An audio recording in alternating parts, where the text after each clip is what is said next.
Good morning, welcome to Shubhrij family. চলে টাটকা blog নিয়ে আশা করি সবাই ভালো আছো এবং সুস্থ আছো। যাই হোক, ব্লগ তো এখান থেকেই শুরু করে ফেললাম। এই যাচ্ছি এখন গিটার ক্লাসে, মাঝখানে এক সপ্তাহ যাওয়া হয়নি ডিউ টু কাজের চাপের জন্য। এটা বলাই আছে মাঝে মাঝে, এই যে আমাদের ইভেন্টসের কাজের চাপের জন্য মাঝে মাঝে মিস হবেই ক্লাস, কিছু করার নেই, যা প্রেশারে থাকি সিজন টাইমে। যাই হোক, আবার আজকে একটু সময় পেয়েছি, আজকে ক্লাসটা করে আছি। জানি না প্র্যাকটিস হয়নি কিচ্ছু, কীভাবে কি করবো গিয়ে ওখানে দেখা যাক। পড়ানো কমপ্লিট, সকালের মতো অফলাইন কমপ্লিট, একটা অনলাইন ছিল সেটাও কমপ্লিট করলাম। এবার যা আছে বিকেলে আছে, যে গানের ক্লাসটাও আছে। পড়ানোর চাপটা একটু বেড়ে গেছে, তাই সবকিছু ম্যানেজ করাটা একটুখানি আজকের দিনটার জন্য টাফ হচ্ছে, কারণ স্যাটারডে সানডের ওপর খুব প্রেশার পড়ে যাচ্ছে, সেটাকে একটুখানি আলাদা আলাদা করতে হবে।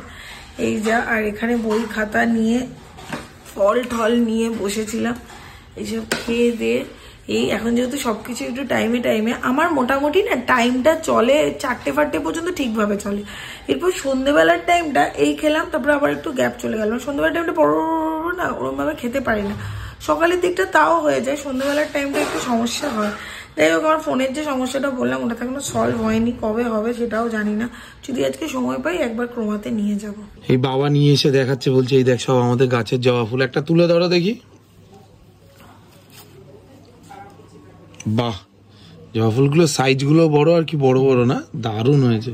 Good afternoon. এই বেরিয়ে গেছি আমি আপাতত, ফোনে এদিকে ফোনে রিমার সাথেই কথা বলছি। বলতে বলতে মনে হলো যে গাড়িতে ওঠার পর এখনো ব্লগটা শুরু করতে হয়নি, তাই অ্যাটলিস্ট আবার বিকেলের ব্লগটা শুরু করে ফেললাম। আর ওদিক দিয়ে ফোনে বলছে আমি নাকি ওকে দেখিয়ে ব্লগ করছি, নট দ্যাট। আর যথারীতি মা ব্রিজের ওপরে একদম লম্বা জ্যাম, 5:30টায় পৌঁছানোর কথা, জানি না 5:30টায় পৌঁছাতে পারবো কিনা ক্লায়েন্টের। এই যে পুরো ব্রিজের এই অবস্থা, এখন এরকম দাঁড়িয়ে থাকতে হবে, ঢুকুর করে এগোতে হবে, জানি না কতক্ষণে পৌঁছাতে পারবো।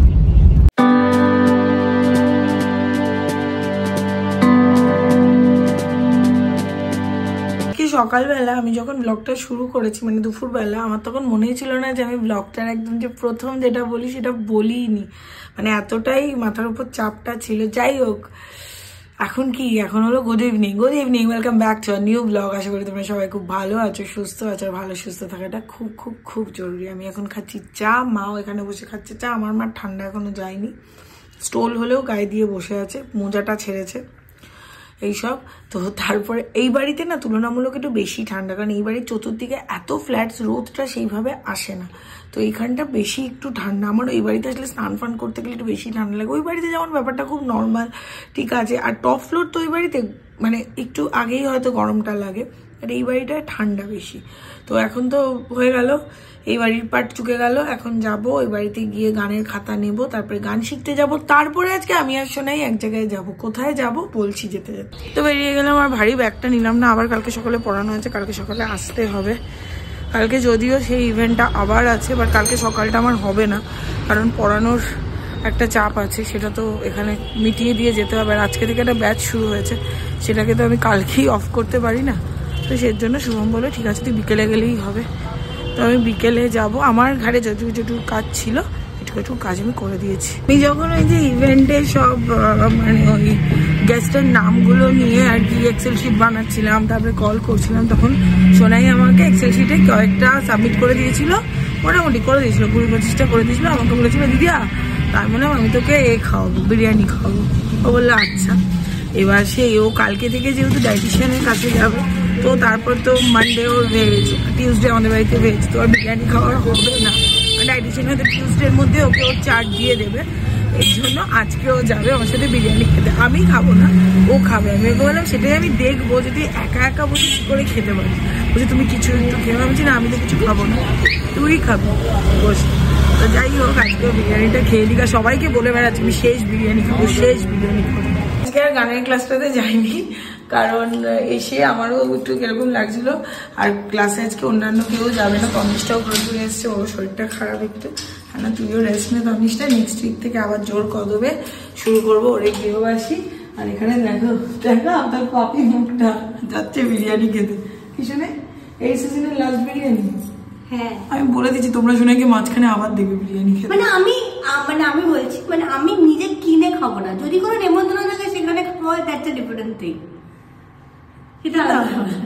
আমাকে দেখো আজকে যাবো, বসে থাকবো, খালি প্লেট নিয়ে। ফাইনালি আমরা চলে এসেছি লেক টাউনে। যে সিমলা বিরিয়ানিটা হয়েছিল সেটা আমরা কোনোদিন আসিনি, সেটাতেই এসেছি। শোনাই না লজ্জায় মাথা তুলতে পারছে না, বলছে আমি কি বলে ফেলেছি। দেখাচ্ছি ওকে, আমাকে বলছে বাড়িতে একটা মেজবানের বিরিয়ানি খাইয়ে দাও। আমরা না সিমলা বলেছি, সিমলা কথা কথা আমি এক কথার মানুষ, তোদের মতো নাকি? তুই বলেছিলি তুই একা খেতে পারবি, তুই একাই খাবি। আমরা একদম কোনাতে এসে একটা জায়গা নিচ্ছি, এখানে শুধু দুজনের সিটিং এ ওরকম কোনো অ্যারেঞ্জমেন্ট নেই, মানে 4 জনের নেই, বেশি আছে 6 জন। বিরিয়ানি খেতে তো লোক অনেকজন নিয়েই আসে, তাই দেখতে কিন্তু শুরু করে দিয়েছে। এই যে স্টার্টার এসে 2টো টেংরি, তার মধ্যে একটা টেংরি আমি খাবো। আর এটা এসছে মালাই কাবাব। কেমন লাগছে? মনে হচ্ছে না ফেয়ারওয়েল দিচ্ছিস খাবার খেতে। এই যে সেই বিরিয়ানি চলে এসছে, পিসটা আমি চেঞ্জ করিয়েছি বলে মাটনের পিসটা আলাদা করে ওরা দিয়েছে। এই যে সেই কালপ্রিট। এটা থাম্বনেল নেবো দাঁড়া। মনে হচ্ছে না সোনাইকে আমি আইবুড়ো ভাত খাওয়াতেছি, দেখো আমাকে প্লেট দিচ্ছে যে দিদি এরপর একটুখানি খাও। না আমি কাবাবটা খেয়েছি, বিরিয়ানিটা আর না, কারণ হতে এটা রেজিস্ট করতে পারবো না, 1 চামচের পর খেতেই থাকবো। কাবাবটা খেতে খেতে একটু হয়েছে। যাই হোক তুই খেয়ে নে আজকের দিনটা, আর এটাকে আলবিদা করে যা মোটামুটি মাস 3 জন্য। আর বিয়ে বাড়ি পড়লে এগুলো পড়লে সেটা তো আলাদা ব্যাপার। আমি কাউকে ইন্সপায়ার করছি না যে এর মাঝখানে আমি বিয়ে বাড়িতে খেয়েও ওজনটা কমিয়েছি। আমি আজকে দেখলাম আমার 3 কেজি। অ্যাকচুয়ালি আমার ওজনটা কমেছিল হলো, আমি 4 দিন আগেও দেখেছিলাম মোটামুটি 4-4.5 কেজির মতো কমেছিল। কিন্তু সিরিয়াসলি আমার মাঝখানে বিয়ে বাড়ি আছে, তারপরে পিকনিকে খেয়েছি, এগুলো তো করতেই হয়েছে। আমি একটু বেশি সামাজিক না। খেয়ে যদি কেউ আজকে সব থেকে অখুশি থাকে সেটা হলো সোনাই। বলছে এইভাবে খাওয়া যায় না, কিন্তু তো শাস্তি। সিরিয়াসলি একা উল্টো দিকে বসে খাওয়া, সামনের মানুষটা খাবে না। তাও যখন কাবাবটা খেয়েছি তখন ওর অত চাপটা হয়নি, তখন আমি খেয়েছি। বিরিয়ানিটা না ও আমাকে বলছে তুমি একটা কোনো তন্দুরি রুটি নাও, কিছু একটা নাও, আর যেন ওটাও তো ময়দা। আর এটা করার মানে হলো 15 নম্বর দিনে আর কি 1 কেজি বাড়াতে চাই না, 500 বাড়ালে তাও আমি কমাতে পারবো, বাট 1 কেজি বাড়ালে আমি পারবো না। তো আমি খেয়েছি বলে আমি বলছি না যে তোমরা খাও বা কোনো কিছু, বাট হ্যাঁ আমার ওজন কিন্তু মোটামুটি 4-5 দিন আগে, যখন আমি বিয়ে বাড়িগুলোতেও খাইনি, ওই একটা বিয়ে বাড়িতে শুধু খেয়েছি, বাদ বাকি বিয়ে বাড়িগুলোতেও খাইনি, তখনও পর্যন্ত আমার 4.5 কেজির মতো ওজন কমেছিল। বাট এরপর যেহেতু কমতে থাকে না তখন খুব তাড়াতাড়ি গেইনও করে, এরপর আবার এই মাঝখানে একটু টুকটাক খাওয়াতে, একটু করাতে, মানে একটু এদিক ওদিক সব কিছুই হয়েছিল। টাইমে খাইনি, ফলটা একটু কম খেয়েছিলাম। আর হলো সেদিনকে পিকনিকে গিয়েও খেয়েছিলাম, তাতে দেখলাম আজকে দেখাচ্ছে যে আমার ওজনটা মানে ওই 3 কেজি 300 মতো কমেছে। এবার শুভম আমাকে বলে দেখ একটা মেশিনে এরকম আসে, কারণ আমি কনস্ট্যান্ট যখন করছিলাম ওই মেশিনটাতে, তবে কেন এরকম আসবে। তো যাই হোক মোটামুটি 15 দিনে আমি নিট বলছি 3 কেজি, খারাপ না। এই লেক টাউনের ক্লক টাওয়ার 10:15 বাজে, আর এই সিমলা বিরিয়ানি, আর এই সোনাই এখন খেয়ে দিয়ে কষ্ট হচ্ছে। চিলি না খাওয়াটা বেশি হয়নি, ব্যাপারটা হলো একা একা বসে খাওয়া, আর ওই কন্টিনিউয়াসলি মানে ওই একা একাই ওই জিনিসটা ওটা হয় না, ওটাতে কষ্ট হয়। যাই হোক আজকে খেয়ে নিল মেয়ে, এখন 1-1.5 মাস মানে মোটামুটি 3 মাসের মতো নিজের পয়সা এরকম স্পাইসি জিনিস খাবে না, আমি খাওয়ালে।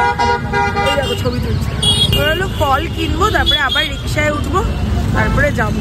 বাড়ি তো সবকিছু নেওয়া আমাদের হয়ে গেছে, এবার বাড়ি যাই। এর কি দাম। বাড়িতে চলে এসেছি, বাড়িতে আসার পর শুভমের সাথেও দেখা হয়ে গেছে।